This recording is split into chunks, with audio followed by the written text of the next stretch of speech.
সন্ধ্যার আলাপঘর নিয়ে তোমাদের সামনে আবার হাজির হয়ে গেছি। দেখো, আজকে মঙ্গলবার এবং লোকনাথ বাবার তিরোধান দিবস, তাই আজকে নিরামিষ রান্না করেছি। কি কি রান্না করেছি দেখো, এই যে ভাত করেছি, আর এটা হচ্ছে গন্ধ লেবু, আর এটা কাঁচা লঙ্কা, আর এটা হচ্ছে শুকনো লঙ্কা তেল করে আলু সেদ্ধ মাখা, দেখতে পাচ্ছ একদম জম্পেস আলু সেদ্ধ মাখা।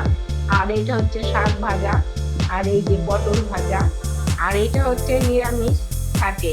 দেখো কি কি দিয়েছি বন্ধুরা, এর মধ্যে পনির আছে, আলু আছে, কপি আছে, ক্যাপসিকাম আছে, গাজর আছে, এগুলো টুকরো টুকরো করে একসাথে দিয়েছে, তারপরে কর্নফ্লাওয়ার দিয়ে সাদা তেল দিয়ে ভেজেছি।